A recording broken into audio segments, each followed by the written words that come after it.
Hello. You are listening to the Carroll Connection with your host, Jared Carroll.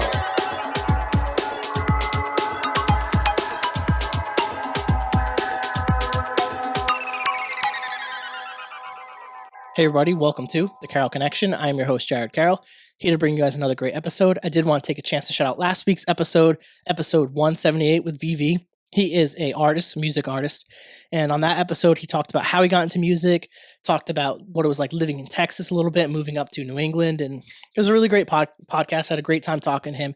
You could check that episode out at thecarrollconnection.simplecast.com. Also available Apple Podcasts, Spotify, and all the major listening platforms. If you'd like to watch your podcast, go on YouTube, search The Carroll Connection, or at Jared M. Carroll, and it should pop up right for you. And if you want to be a guest or return as a guest, hit me up on Instagram at Jared M. Carroll or at The Carroll Connection, and we'll set that up. So that brings me to today's episode 179 with Zach Souza. What's going on? Glad to have you on the podcast. Dude, glad to finally be on after we obviously had you on our podcast.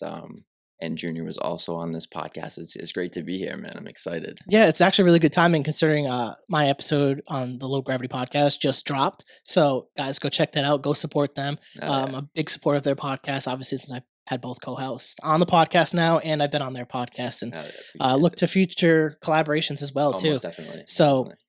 For this podcast, we're going to dive into your life and kind of your perspective on the podcast as well as we keep going. But how I like to open is just a little bit of who you are and what you're doing currently. Fabulous. So my name is Zach, obviously. I'm a host of the Low Gravity Uncensored podcast. The word uncensored in our name is more or less because both of us don't know how to stop swearing in the sense. I work a full-time position with my girlfriend's family, actually. My girlfriend's family is the business owner of the place that I actually work at, and I'm just trying to live my life as best I can, doing everything that I can the way I want it, the way I like it. I'm actually in the process of trying to find a career for myself. I've been trying to not talk about the exact position because of how the job is. So I've been trying to veer away from that. Obviously, it's because we've talked about it previously on like our studio and stuff like that.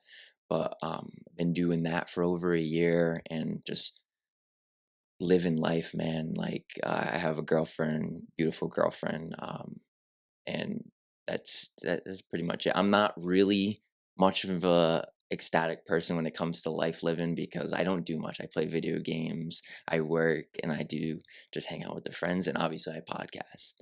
That's it, pretty much my life, man. Yeah, and we're going to dive into the creation of the podcast, the whys behind the podcast, and all that later in the podcast as we go through. So, this is your life story essentially. So, how I like to open up is with family dynamic, and for any new listeners that might be listening, I always give my little cliche comparison is when we're looking at your family dynamic, I like to compare it to the foundation of house building. So when we're looking at a house, the foundation is obviously the roots where everything starts. And typically that is our family as well. Obviously, everyone's family dynamic is different. And I like to dive into that because it gives me perspective on the conversation, your life, and going forward with everything. So with whatever you're comfortable sharing, I'll let you dive into family dynamic. Yeah, I'll go for it, man. So I have both my mom and dad in my life. They're both still together, which is a blessing because not many people can say that they have both of their parents in their life. I have two younger siblings, I have a brother and a sister. And life in its sense is like I'm extremely grateful, and I talk about it all the time, the life that I've lived, because I grew up in not a very wealthy home. So the house that I actually live in, it was my grandfather's home, which he bought at the time that he bought it for his children. My grandfather has two girls, and he bought the house for them. So later on in the future, they could own those homes. So that's where I live, and I live in that house. And unfortunately, my parents weren't the best with money, which is, I would say, a good thing in the sense for me because I realized like how important life really is, and they tried their absolute hardest to give us the best possible life. And at the time, obviously, when you have friends that their families have more money and stuff like that, and you're just a kid. You don't realize like, oh, my friend has this cool hoverboard. I really want that. Or my friend has this. I really want that. Mom, Dad, why can't you get that for us? Um, they did their best. My dad, unfortunate circumstances. He was working at his last job, which was at a hospital, and it was an older hospital. I won't name the name of the hospital. It was an older hospital, and the windows were like super super heavy. So he got asked to lift them up. Obviously, the person who was trying to was a female, and she just wasn't in the position where she could lift up that window. Understandable. Um, so she asked my dad. She gave my dad a Sharpie about this big to pry and hold the window up. As soon as my dad opened the window, put the Sharpie underneath, kicked out immediately, crushed my dad's fingertip. He complete nerve damage throughout his whole arm and lost his job pretty much because he couldn't work. Hasn't worked since then. So my mom obviously had to be the slacker to pick up the work, and not being able to be in a position to take the time and find a real job, it was a big toll, especially on the family. Um, Having 3 kids, your husband can't work, and you can't take the time to find an actual job that pays well. It's hard. It's hard on everybody. But I respect the time and the effort that both my parents put into not just my life but my siblings' lives. Like they did so much, and they tried so hard. Like I remember certain scenarios where like I would beg my parents to, like, there was one time everybody in school had iPhones, and I was like, Mom, I really want an iPhone, really want an iPhone. She couldn't get it for us for Christmas. She tried so hard. She got it for us a month after Christmas, and greatly appreciated, but didn't really take it how it was. We took advantage, like complete advantage of having those iPhones and all that, and it threw my mom in a hole. It did. Like at the time, like we didn't have Wi-Fi in the house. It wasn't that wasn't the thing. Like I was a kid who would go outside and play outside, not stay inside and play video games or play on the phone and stuff like that. I was an outside kid all the time. That was my life, being outside. And having that phone with no Wi-Fi ran up the data like crazy and threw my mom in a big hole, like financially. Obviously, my dad not working, my mom trying to pay the bills and do all that. It opened my mind to realize like what really is going on in life. Like my parents are trying their hardest, and there's some things that I can't get, which is understandable. That's life. That's what it is.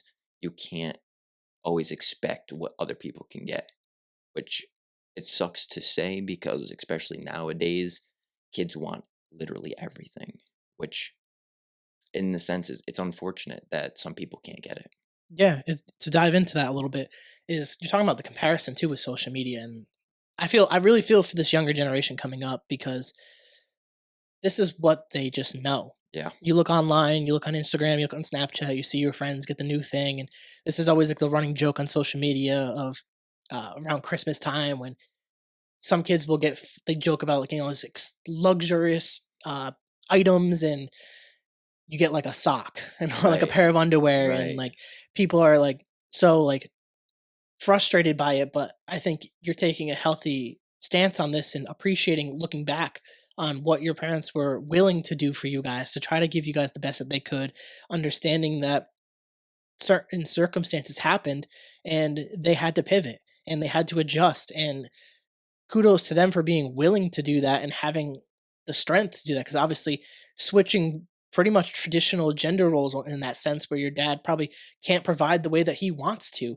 because of an injury that's pretty traumatic, and I can imagine the emotional and mental toll that he probably had to carry through his working years, and for your mom to be like, okay, I understand this just happened, I have to pick it up here and really take charge of this and kind of be a breadwinner. And for her to take that is shows how strong she is to be willing to do that. And for your father to also support that and support and have them both in your life still and being present is a blessing, like you said, because not everyone is lucky to have both parents in the household. And that's something I've always talked about in this podcast. And part of the reason I do this family dynamic part because not everyone has that privilege. Not everyone is grateful to have those parents because then sometimes you have both parents and they're not great parents. Right. So being appreciative when you do have really good parents that try their best, because like as you get older you realize that they're people too, like this is their first time doing this, Exactly. and you can't be so judgmental on them because this is their first go around with it. Obviously if you have bad parents then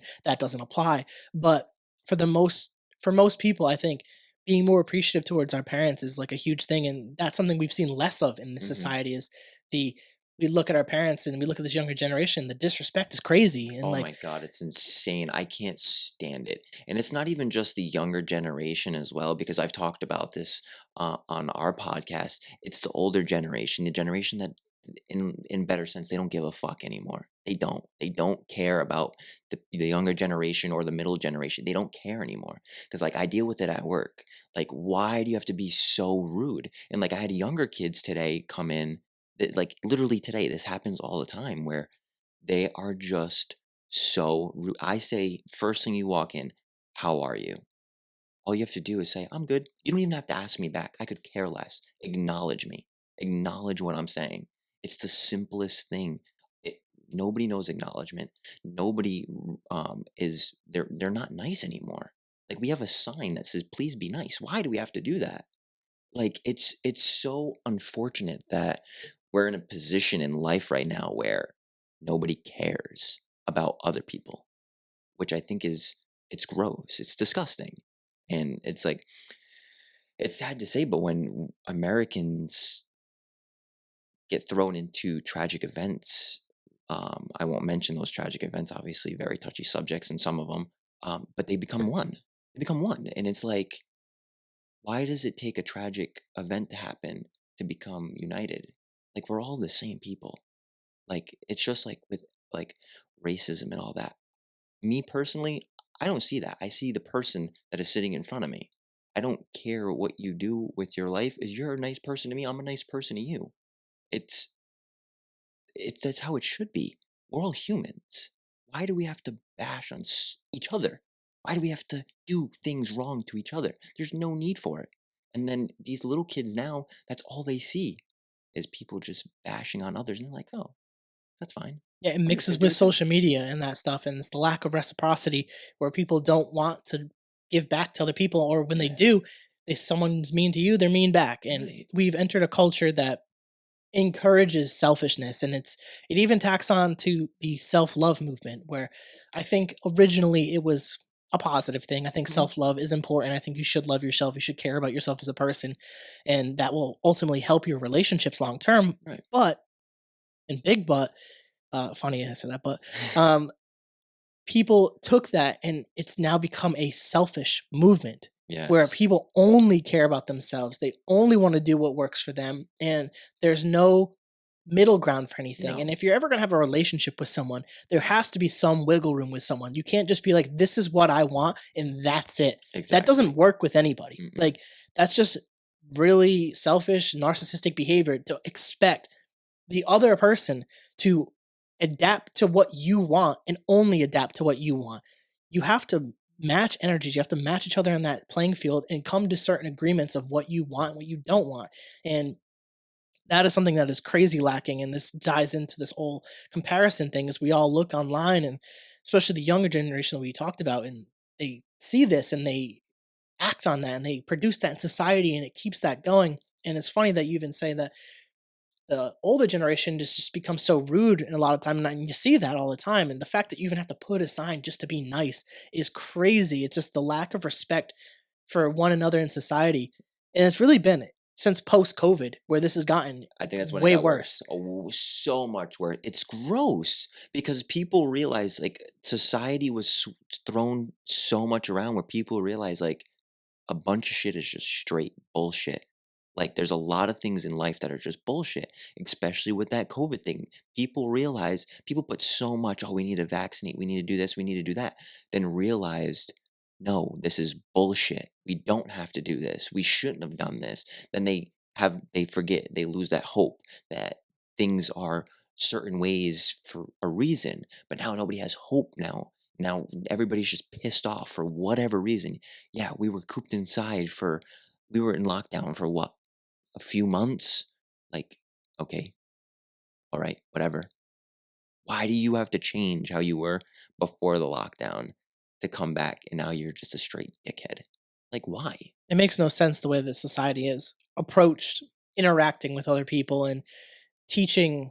I mean, what we see online, I mean, it even goes into the content creation is the way people act online. They act a fool. You look at some of these streamers and they literally be like grown adults acting like children. And like, what do the children do? They see that and they want to act like them. And it's like, I'm not knocking someone like, I think Speed's like a perfect example of I like a agree. content creator that is acting under the defense of comedy, but I don't think it's beneficial to society, and I don't think it's good content creation. I think it's just childish and like I get he's younger, but I don't think that content should be like glorified and like It's a view celebrated. grabber. That's what it Yeah, is. It's just a I view mean, grabber. I understand that drama and toxicity and negative behavior is always rewarded in society because that's what people are drawn to. You drive like I was just this. You drive by a car crash. What do? You look like Hmm. it's just part of the human nature. Yeah. But I don't think that we should be celebrating. I mean, I always say if this podcast was about drama and gossip, like I could be like one of the Yeah. best podcasts out there, but I Right. choose not to go that Yeah. way.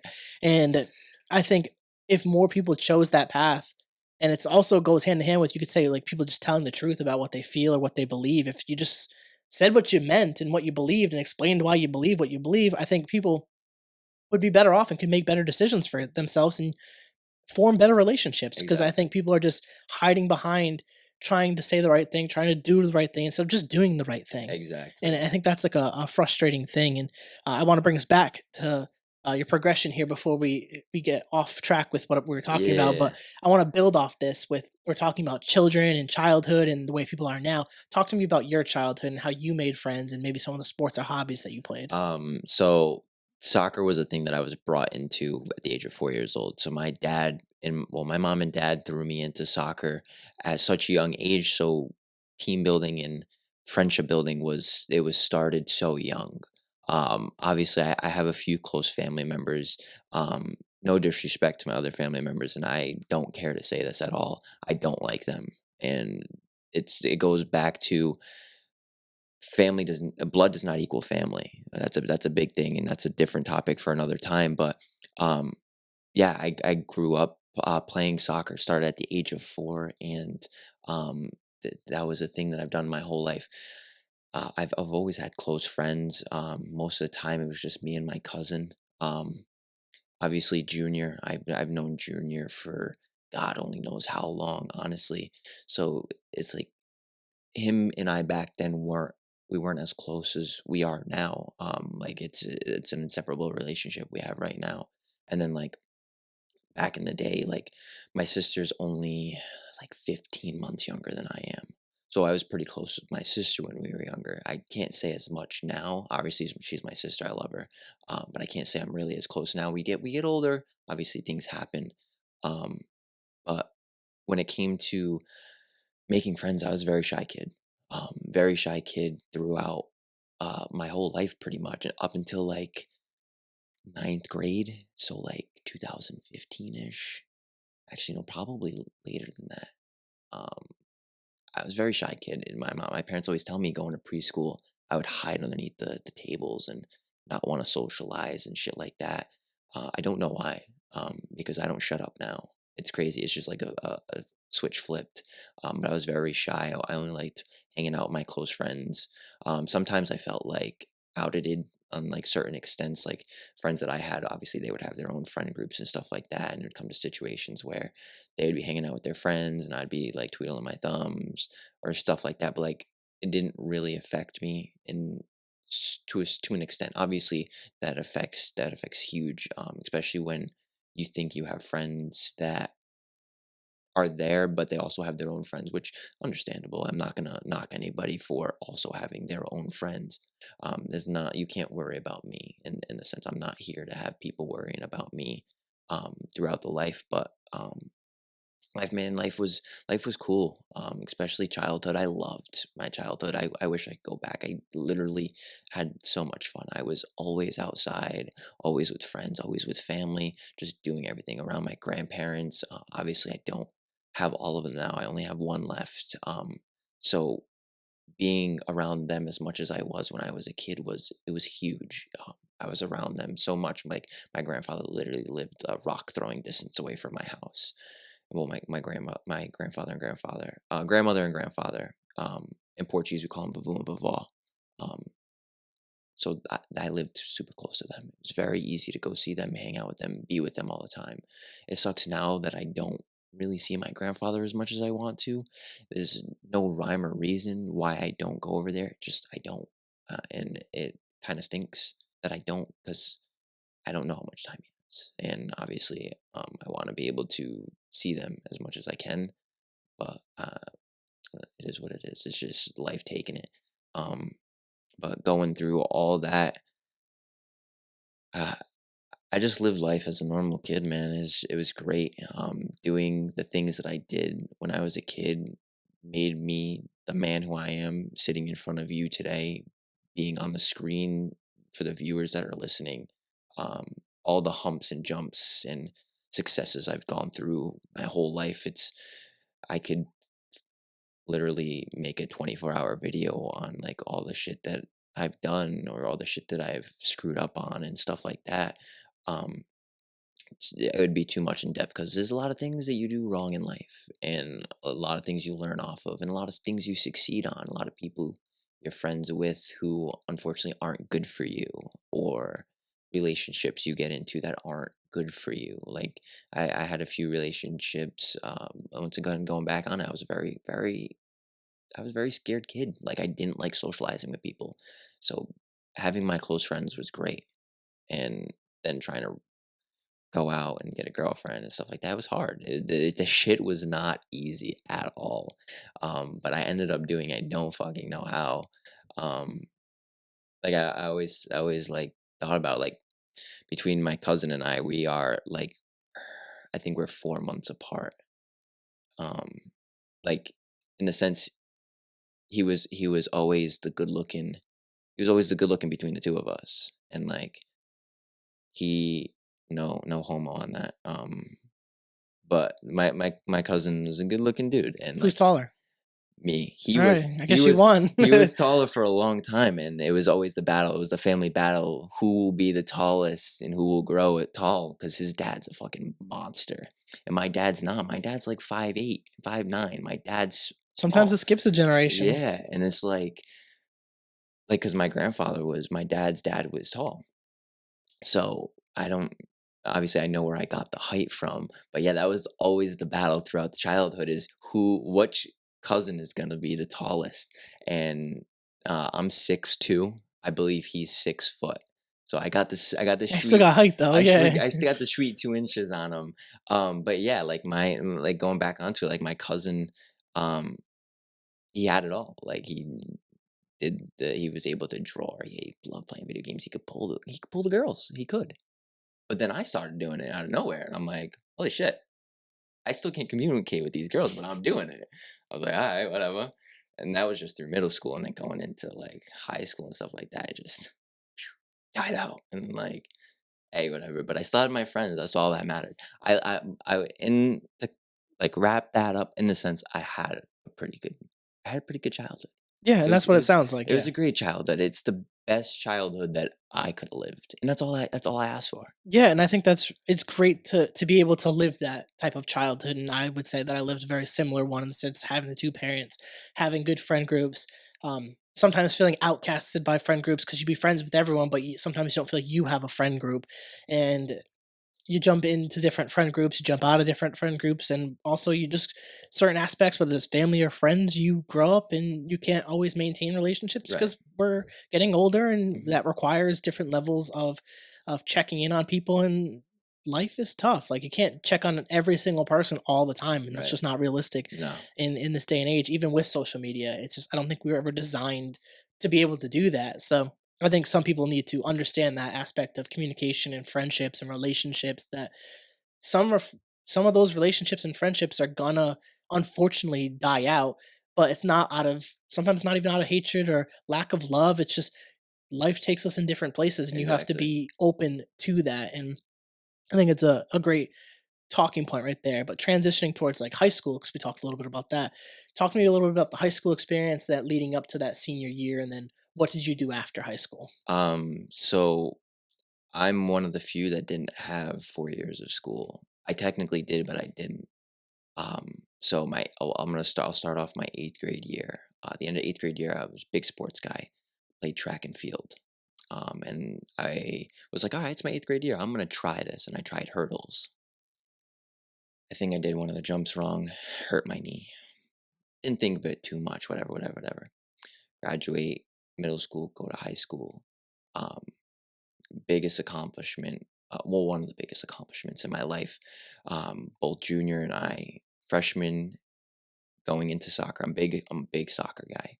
Um, Went for the soccer team. Obviously, gotta go for it. It's hot. We're in high school now. Go for it. Him and I were the only two freshmen that made the varsity team. Through the summer and practicing and doing these friendly games and stuff like that, my knee started getting worse and worse, and I didn't realize it. Come a preseason game we played against PCD, I started my knee. Obviously, it hurt. It hurt really bad, and probably what I did next made it worse. My dad, who was my soccer coach my whole life, pretty much. He had all the medical gadgets, obviously, because he had to as a soccer coach. He had this can, and it was a freeze can. It literally would numb the area that it was applied on. It's just numbing spray, pretty much. So he numbed my knee, so it just didn't bother me when I was playing. I was cool. I was playing with the JV squad for the first half. Played the whole game, 30 minutes, no problem. Get called up to go play the second half of the varsity squad. I didn't last 5 minutes on the field. I couldn't walk. Nobody knew what was going on. Nothing. Come to find out, go to the doctors, we get some scans done and all that, because my knee is the size of a football, and we don't know what's going on. Go to the doctor, he's like, I don't really think it's much, maybe like a really, really bad sprain. Throw a brace on it. Can't play for 2 months, just in case, just to be safe. He goes, I'm going to send these scans over to doctors in New York, see what they think about it. I get a phone call in less than a week. Zach needs to be scheduled for emergency surgery ASAP. Heard that. Career done. Finished before it even started. So what I did is my kneecap dislocated, and there's cartilage around your kneecap, completely ripped it to shreds right off. So I just had cartilage floating, not to be gross or anything for those who are watching, hope you're not gaggy or whatever. I had cartilage just floating in my leg, and it was not allowing my knee to move properly because it's not fully there. And obviously I had to stop soccer, and it was my freshman year. We started maybe the first week of September. I think I was in school for maybe 6 days, and I had to go for my emergency surgery, and I couldn't walk after that. So I was out of school for, I believe, 4 to 6 months, give or take, for my freshman year. Like, that's crazy. Like, people with COVID years, like, they missed out on that experience, and I did too, but it was because of an injury. Luckily, I was able to recover, but there was a big thing behind it. The doctor looked at my dad and said that I have a very high chance of never walking again. From a simple injury to never being able to walk again, and I was only a freshman, is crazy. Crazy to think of. Fast forward through, surgery went really well. 3.5-hour surgery went really well. I got 3 scars on my knee to show my battle wounds. But yeah, it was great surgery. I couldn't walk. I was out of school for a while. I was behind. I had people, especially teachers, they were like, why are you still on crutches? Why are you still walking? Like, when I was able to go back to school, why are you still on crutches? One of my teachers was like, oh, this kid had a MCL tear and he recovered in 2 weeks. Why are you still on crutches? Why do you need help? Like, I don't know. My doctor said I still need the brace. I still need crutches. I can't walk. There was a point where, like, I was bedridden, and if I stood up, my knee felt like it dropped to my foot, and it was excruciating. Like, the pain that I felt with my knee is pain I would never wish on my worst enemy. because it was so excruciating. It was insanity. Like I was sleeping in my parents' bed because I literally couldn't do anything. Like I always needed somebody next to me just in case something happened. Like it was that bad. And luckily, going to PT, I got over the swelling went down and the pain went down, so I was able to get up and go to PT and stuff like that and just build off of it. I was going to school. I went to school more towards the end of my freshman year, but I was so far behind. I think I got there third quarter. I was so far behind. I failed 3 classes that year. Like I had no motivation to do anything because I was just so far behind. Building my strength, not being going into my sophomore year, still not being able to play because I couldn't really do anything. I couldn't run. I could barely walk. Never mind run, play soccer. So I couldn't do that. I was able to somewhat keep up with my grades. I had terrible teachers, so ended up failing a class my sophomore year. So now I have 4 classes under my belt that I need to catch up with, which is hard, especially when you need to worry about getting your credits and shit like that through high school. Jump to junior year. I've had deans who were able to help me in certain situations. So junior year, I was able to pull credits and take away at least 2 classes that I failed and boost that up. I actually did try out for the soccer team my junior year, and I still don't know if this is true. It could be, it could not be. The coach that year hated my dad with a passion, and we always felt that that guy could never get back at my father for whatever reason he hated my dad for. There's literally no reason in the world, but he hated my dad for some reason.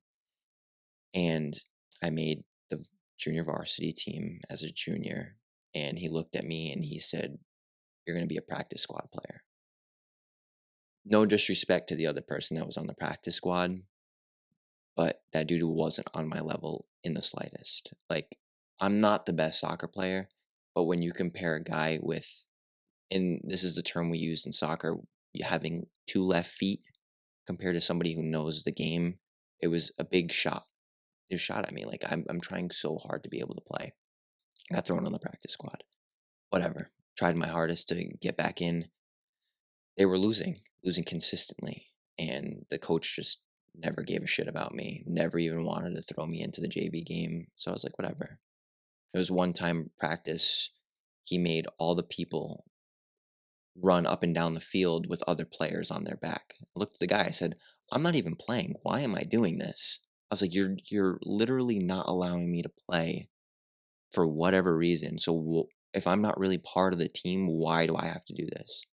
He freaked out on me, told me to get off his field and whatever, and I freaked out on him back.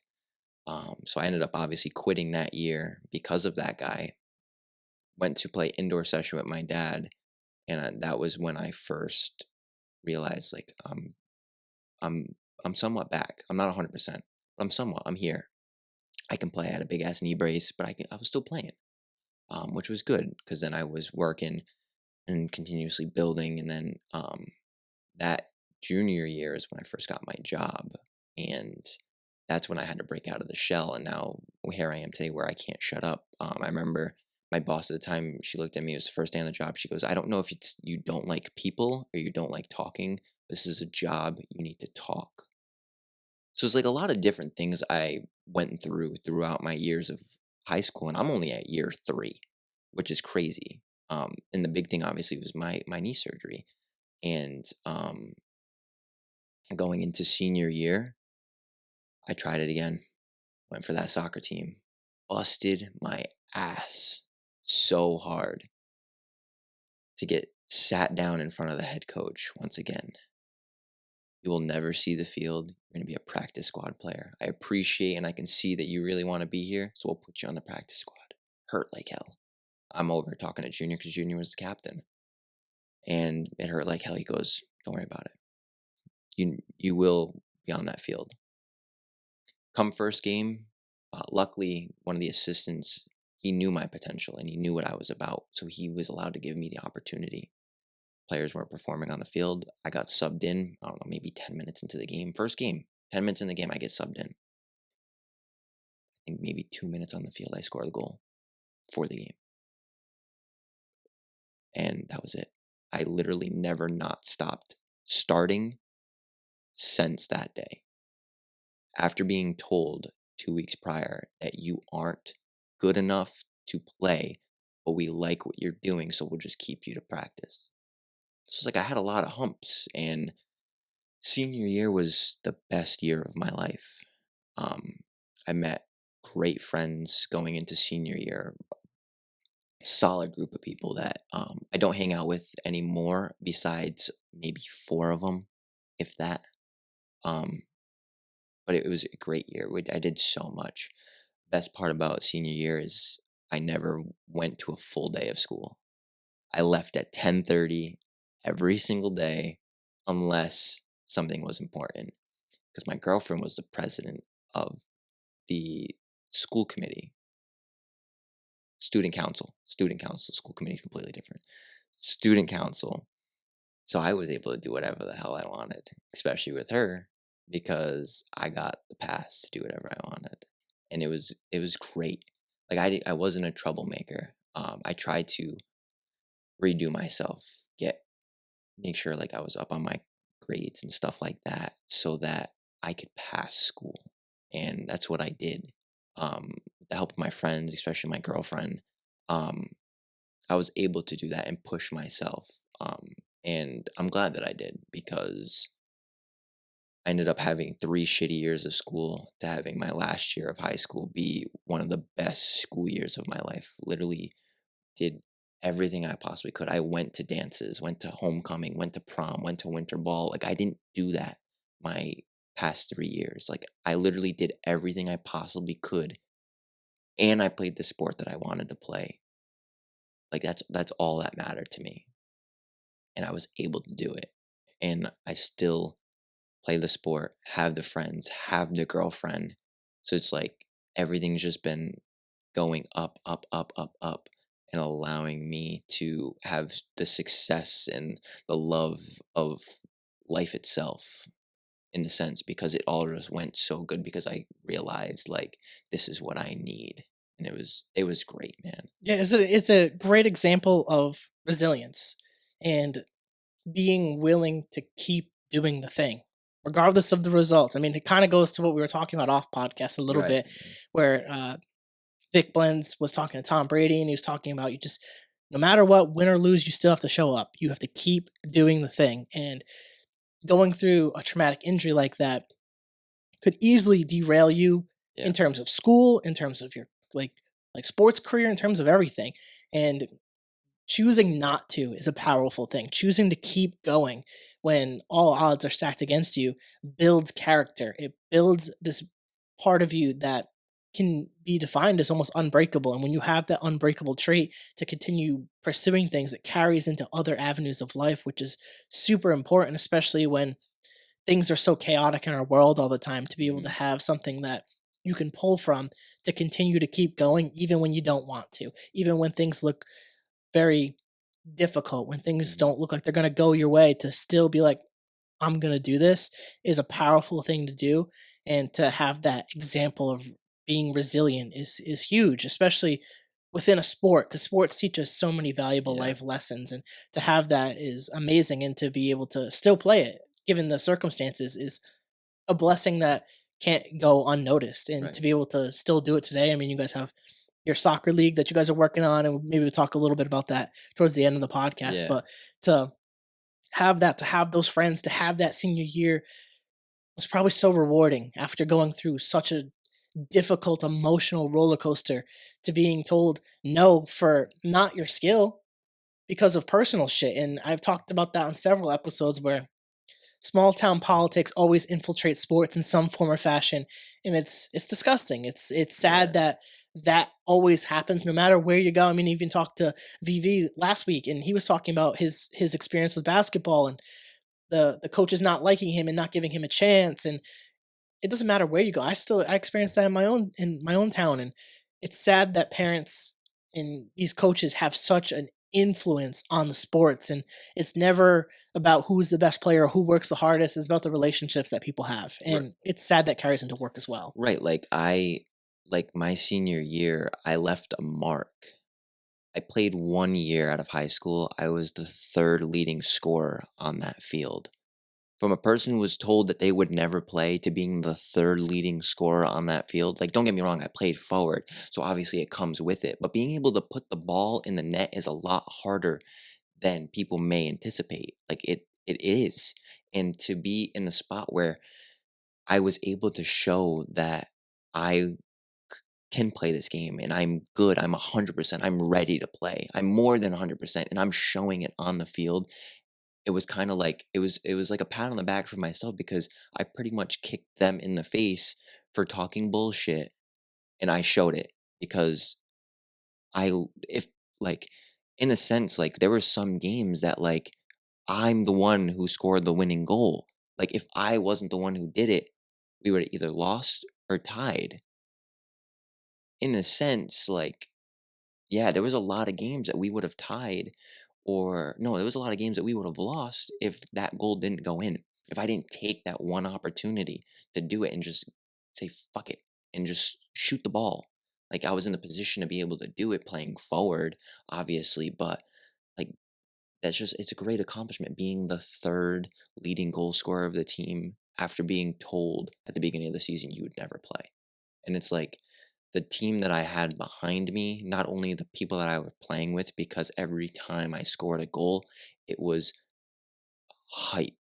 The whole field, the whole bench, everybody screaming every time I put that ball in the net. All the time. Coaches off their ass, up clapping, bench ecstatic, pumping, like even the players on the field, the bench, like my girlfriend would take videos and like everybody's just going insane. And then like having the people behind me, especially like my friends, my family, like even my girlfriend's family, I don't have anybody, I can't thank anybody else but them because they allowed me to keep pushing. They had so much faith in me. Like that support system, like my family, my girlfriend's family, my friends that I don't even consider them friends. They're also family. Like that support system literally allowed me to be the person I was my senior year. And I literally couldn't thank any of them enough. Yeah, having a support system to help push you forward, especially when you've gone through something like that, where you went from possibly never being able to walk to getting back on the field and actually starting your senior year and scoring goals. Right. Like to go through that transition, you don't go through that without having a good support system. Right. Because if you don't have people to lean on when those days are extremely tough, I can imagine probably having conversations with people when you're told that you're never gonna start again or you're never gonna do this, and being able to like even pull on the experience with Junior, being like probably the frustration venting to him and him just keep on, just keep doing this. You're gonna see the field, you're gonna play. Like without people like that in your corner, you don't get back to where you went to and exceed in the places that you went, because that support system is so crucial. Very. So building off of that, take me to the graduation to post high school. Where does your life lead us? And then we'll get into this podcast stuff off Yeah. that. So graduation that end of school year was the most exciting I've ever had in a school year. We raised so much money as a class. We went on 3 senior trips, which is insanity, like unheard of. We had a Met Gala prom, like literally top notch shit, red carpet, photography. We had so much shit. So it was so much fun. In graduation, like I graduated with some of the best people. And like some of them I wish I could still talk to now. Obviously, life takes it, and we just go our separate ways. It is what it is. But graduation, walking that stage was incredible, incredible. And in Rhode Island, you were able to take the opportunity to go to CCRI for free. So I was like, I never wanted to go to college. To be honest, I never did. I wasn't the school guy until my senior year when I really pushed myself and realized that I can do this. So I went to college, and it wasn't all that in a bag of chips. I didn't know what I wanted to go to school for, so I was wasting my time pretty much. I enjoyed the winter break at the end of the semester. Knowing that and not really enjoying school in the sense because I didn't go for something I really wanted to. I will be going back to school because I finally found something that I want to go to school for, which is now a good reason to spend my money because I'm not willously just spending my money on bullshit. I'm actually going to spend it on something that is useful, obviously. Um, but yeah, no, I dropped out my first semester. Um, Stuck it out. I honestly, I barely showed up my first semester, honestly, and didn't make it. Winter break was the best part of college, honestly. Like going to a community college sucks. It's literally horrible. The environment is shit. You get treated like a child. It's garbage. Like community college is not college. A university is college, where you can go do the education but have the college life. That's what college is about. Especially if you don't know what you're going to college for, you get that extra experience. Obviously, I didn't get it, so I didn't care. I just ended up quitting school, just working. And that's what I do now. And I'm busting my ass right now to find a career. I don't have the background for the career that I'm going for, but I'm working on it. I've been busting my ass doing different certifications to be able to get that background for the career that I want to have. And it all comes with due time. Obviously, I've been going at it for over a year and a half, which is crazy. Going at one single job for over a year and a half, people usually give up. But the drive that I have for this job is one like no other. It's crazy. Like I really, really, really want to be in this position, and I'm not gonna stop until I am. I don't care about how much money it costs me to get into this position, how much time it costs me to get into this position, because in the end, it will all be worth it.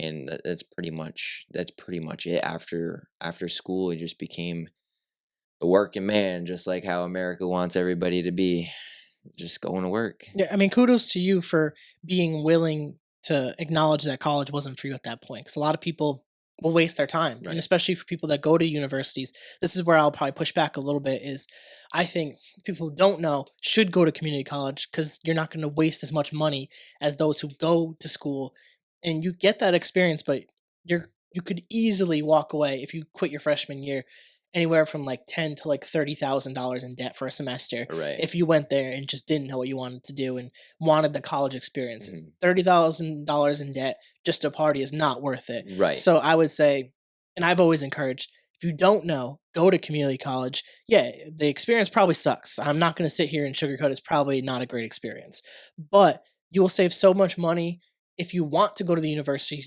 Suck it up, do those 2 years, figure it out, and then go to the university because you could still get the experience that you would have. You might not get that freshman experience, but in my opinion, I think it's overrated and it's overpriced, especially nowadays. Oh, it's So so I think overrated.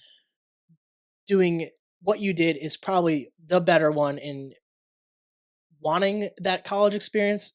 I could understand that because it is still somewhat there, especially post COVID. It's kind of gotten back to it, but I don't think it's financially worth it. And imagine yourself with another like 10, 20, $30 in debt trying to do what you're doing now and trying to overcome that debt Oh while yeah. pursuing what you're doing. It's probably extremely difficult, and obviously with like student loans the way they are and they're kind of predatory with the interest rates, you could be struggling so much more just trying to pay off something that you didn't finish. Right. So there's two sides to Right. every coin, so that's another way you could have looked at it. Yeah, definitely. But after that, because I want to get to the podcast stuff, how does the podcast become to be? How do you and Junior link up to create this podcast? Like, where does it come from? So I've been a content creator for God only knows how long. I've literally done content creation probably at least since I was like 10, making video game videos. The podcasting more or less came together as something we both liked listening to. We both love listening to podcasts, and we talk so much. So this was a year in the making before we even made our first episode. The main thing was trying to find our name. We knew what we wanted to do, but finding the name was very, very hard. which was crazy because the name we came up with is so like smooth, very smooth.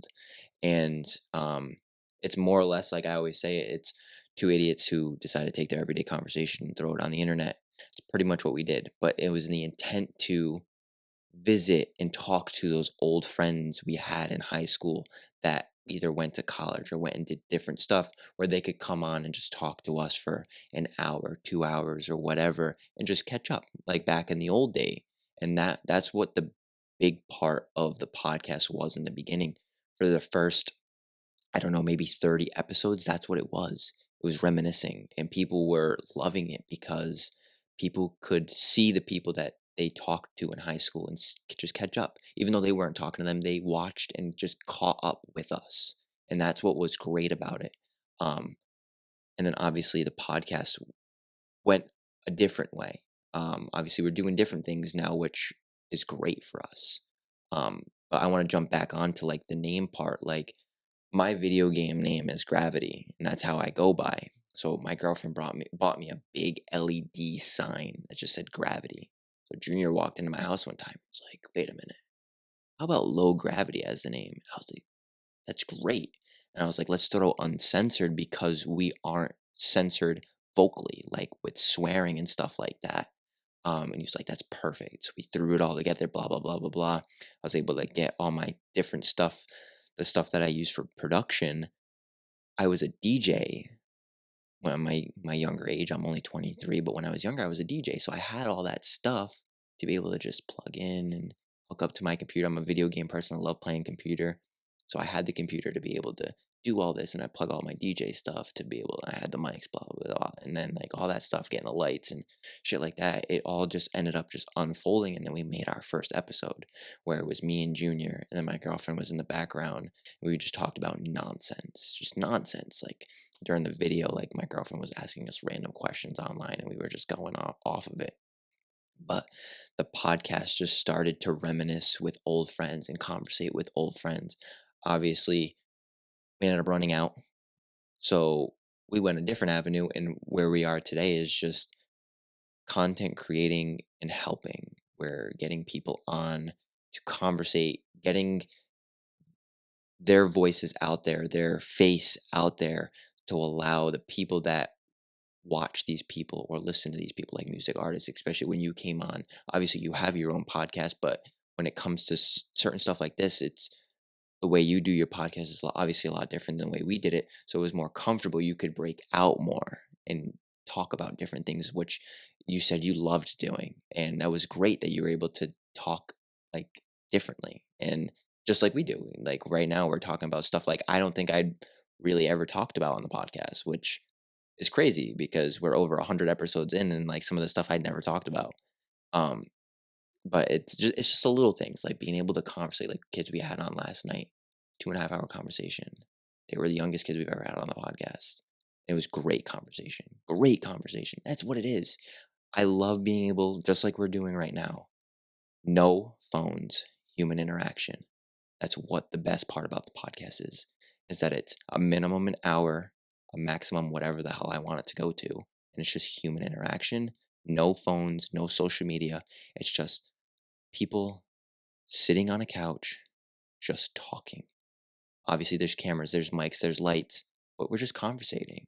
And that's what I love about the podcast. That's the biggest takeaway about the podcast, is that we take what society has drilled into us, being on social media, being on your phone, swiping, to having that 2 hours a week or an hour and a half, an hour, 2.5 hours to just sit and be human again. That is the best thing we could have taken away from this podcast, is just going back and just being humans. That's what I think was the best thing. It's the craziest thing that comes from it when you don't know that's going to come from it. And I Right. experienced the same thing where part of the podcast was to give myself like a purpose and reconnect with people, like you were saying that you guys were trying to do. And I just wanted to talk to people about their life again. And like, you don't know how to do it in the beginning. You Right. just start doing it. And then it just becomes its own thing over time. And then you kind of learn to realize like how valuable it is to be able, like you said, to put down the phones, to just sit down and talk to someone Yep. for 1 hour, 2 hours, 3 however long it goes for. Because it's like, obviously we have the recorded 1 hour stuff, but we talked for an hour before this. Exactly. And I always say sometimes the best part of the podcast is the stuff I don't record, because it's where people's guards are down. We're just talking about life, catching up sometimes with Genuine. people. And that's the stuff I truly value, because I always was like, I don't want to just invite someone over, record, and kick them out. Like, that just seems Right. very inauthentic. It's not genuine. And Exactly. I want to talk to people. I want to, especially for people I don't know, to explain why I do what I do and give them a little bit of background and stuff like that. And for people I do know, catch up. Like, because Right. sometimes this could be the first time I'm seeing them since like high school. I Right. graduated in 2014. Right. It's been a while since I've seen some people. Yeah. So to bring them back on to talk about what we've all gone through since then and to continue to keep growing with it, it's the best thing in the world. It's Oh, like definitely. to sit down, and I, like, we were talking off podcasts about how I've been like doing this for so long and talking about maybe taking a break in the future. But why I keep going is this addiction to almost the conversations, the addiction to connecting with people, because like you said, we don't get to do that all the time Exactly. with social media. So like, how have you guys decided to take your two different roles? Because obviously when I talked to Junior, he kind of talked about being like a lot of networking and stuff like that. So like, what kind of role do you take with the podcast? Because obviously you guys do different things for the podcast. You guys have different things that Jobs. you're different Yeah. jobs essentially for the podcast. So kind of like, what do you do for the podcast? So yeah, like Junior is a big network guy. He always had the bigger following on social media, and he knows how to conversate better, especially through messaging, than I do. My role within the podcast is pretty much a lot of behind the scenes stuff. Like, I have gotten all the equipment, everything that I got, and I put together. Junior will, with zero hesitation, he will put it out there. He knows nothing about it, nothing at all, and he never touches it because he knows that that's not his role. And his role, especially with getting people, he's gotten so many fucking guests on our show, which literally we wouldn't have a show without him being able to get those guests and using his networking skills to be able to do that. But I'm the behind the scenes guy. I know how to work the mics. I know how to work the audio. I know how to edit. I'm the one who edits all the podcasts, uploads all the clips, edits all the clips, does all that. Like, that is me. I'm the one who does all that. And um like, the jobs we gave each other, it works so well. Like, so well, it's insane. Being able to just work as a pair makes life so much easier because it's not all on one person. Like, we literally do what we need to do, and then we'll check in with each other. Like, we record on a computer. That's my old computer. And it's just like, it makes stuff easier. And like, especially like, even when it comes down to the title, like, I'm the one who comes up with the title, but I'll send it to Junior to make sure it sounds good. If he thinks some things need to be tweaked, he'll tweak them. If I think that, I think that might have worked instead, I'll keep it. But like, we go back and forth. We literally, if we weren't as good as we are as a team within this podcast would have never been successful like how it is. Like, we are so good together. That's why we're able to be in the position where we are, where we have our own studio, where we have our own stuff, where we're able to do this, able to do that, able to get these type of people on, able to network in a sense.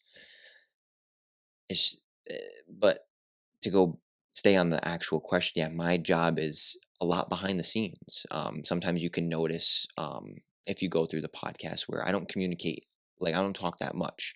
That's crazy, because I feel like our episode, me and you Yeah. were going. Maybe it's because me and Junior had just did the podcast, so like Right. he kind of knows a lot of the stuff that I was going to talk about. But I was like, that's funny you say that, because I feel like you were like really taking a lot of lead with that podcast we did. Yeah, it's like it's more or less like the old ones before we got into the new studio where I didn't really talk that much because it's like it was hard to be able to come up with certain questions or be able to continue on to what the guest was talking about or either what Junior was talking about in a sense.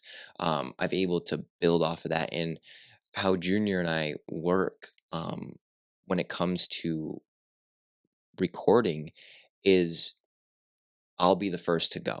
Like when it comes to like a question, he knows that he waits. Well, he doesn't know. He waits at least a few seconds. So we're not cutting each other off.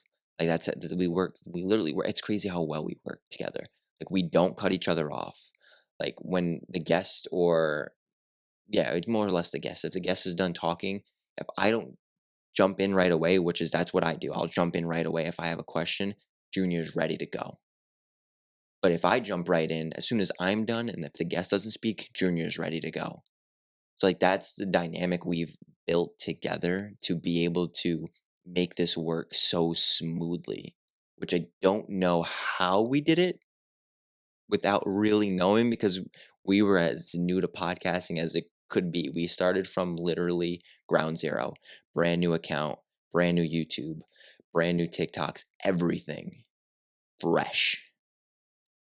And we've built it to where it's at today. Almost 300 subs. We have over 400 followers on Instagram. I just made a new TikTok because I couldn't use my personal TikTok for the job that I'm going for. So I wanted to make a new TikTok because I had to private my account. And that's doing well. Like it's just we've built something from the ground up that's doing so well. And the reason why it keeps us going is because it gets good engagement and the people like it, which is great because obviously we didn't go in it for the views and we still don't go in it for the views. As long as we can touch someone with whatever episode we put out, that's all we worry about. That's all we care about. As long as it reaches at least somebody. That's the best part about it. Is as long as our message or the guest's message is reached to at least one person. Like we're not worried about the money. We put so much money into our studio. It's insane. Can relate to that. Yeah, it's so much money. So like the money isn't the care. It's not. It's like I said, the human interaction and the engagement, just being able to meet new people, talk to new people, that's the best part of it. And we've been able to make it so good between the both of us. Yeah, the cool thing that you'll get to experience is being on a podcast with someone who does it completely different. Right. Like one of my favorite things is always podcasting with other podcasters. Because one, they get the struggle. They know what it's like. I mean, me and Junior bonded over struggling to get guests and then flaking and dealing with that aspect. And you get to see, it's not, you guys get to like split roles a little bit and take a little bit of that pressure off. Like Right. versus I do everything. Like I do it all between the editing, between booking the guest. And for me, I need to do that. I'm too like over the top with like the way I run my life and consistency. Like I don't think I ever could have been good co-hosting. Like I tried it once with one of my friends and we were going to do like a pilot for a podcast and I couldn't do it. Yeah.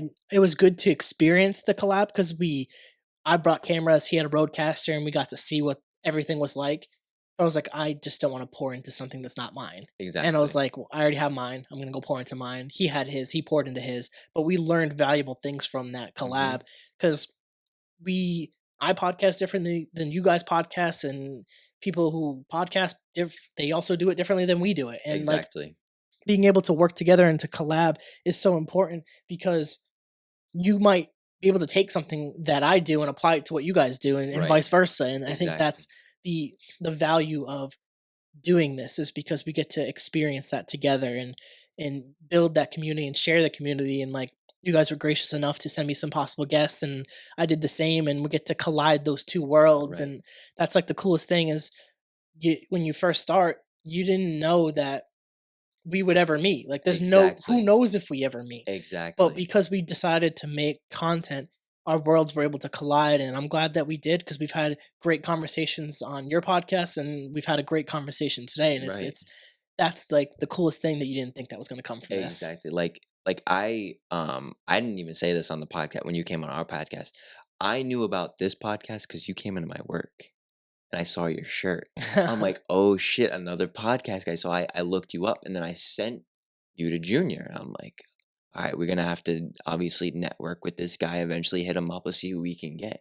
And then I think you ended up hitting us up first, or no, it I, was definitely Junior. Junior definitely hit you up first, which was cool because he saw you on social media.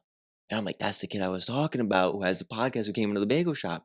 And he was like, oh shit, really? And like, yeah. And then like that's how just that all just happened. And like, this is probably one of like, you are probably one of the best connections that we've had recently. Like this is awesome, man. Like I love the fact that I'm sitting here right now, the fact that we had an hour conversation before, the fact that you came on our episode and didn't leave until after 11. We talked for almost 5 hours straight, which was fantastic. Like it was great. Like it's great to have somebody that you can just talk to and bond over something you guys have equally. And like we didn't know you from a hole in the wall. You didn't know us from a hole in the wall. And look where we're at now.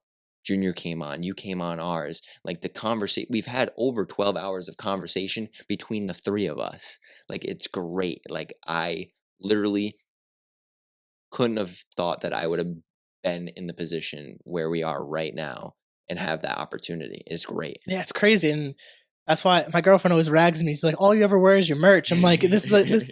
I hope when she listens to this, she'll see this because like this is like why I do it because you never know who's looking or who's watching, Right. and like I always am wearing my merch. Like I have different colors of shirts and sweatshirt. Like I'm always wearing that shit. And I've had a few people, but like, and I also do sponsored ads, which I'm not doing anymore because Facebook changed their whole method and shit. We can get into that off the podcast. I guess there's like an Apple fee now on it. Yeah, I don't even know, but I've gotten a lot of interactions just from doing that, just doing like $2 a day for like 6 days. It's like $12 a week, and it boosts views. It doesn't really do too much, but it just gets it out there for people, Right. and like it does some work for me that I don't have to do. And it's the continual investment in the podcast, like you said, with the equipment and like getting the merchandise and doing all the different stuff with the computers, and you're investing so much time and money and effort into this that you don't know what's going to come from it, but when you start seeing the fruits of your labor form and the relationships and the conversations, and after you're like, wow, that was a great conversation. I always say I feel very euphoric after a podcast. Like it really, I've always tried to go for the therapeutic environment where after the podcast you feel like you got stuff out, you Right. talked about stuff, and it Mhm. was a valuable experience. And that's the method I've always gone through. And I felt really great after our conversation on your podcast, and having that ability to just sit and talk after, like you don't get to always experience that with every Right. guest. Right. So when you get to like, you can walk away appreciating the time spent with people, and that's something that's been really great with podcasting. And I love that. I love that opportunity because, like you said, you don't always get that. And when we do get that, like last night, we also had that. I don't take those conversations for granted because I really appreciate those conversations that we have afterwards because we just made a connection on camera, and I want the connection off camera to stay the same as it was on camera. I don't want it to be fake. I don't want it to be just because of the screens or the lenses. And that's why I loved that you stayed after and we just sat. As soon as the cameras turned off, we just sat and just talked like instantly. Like literally as soon as we stopped, we continued talking. And it was just fantastic. I loved it. Yeah, it's really powerful, and I appreciate you guys for giving me the space to just talk and bond with you guys, because obviously you could be like, all right, podcast over later. Like Right. it easily could have been like that, but to be granted a space to just talk more after the podcast after having a great conversation is always appreciated. Exactly. We are getting towards the end of our podcast here, Yes. so I want to start bringing us home.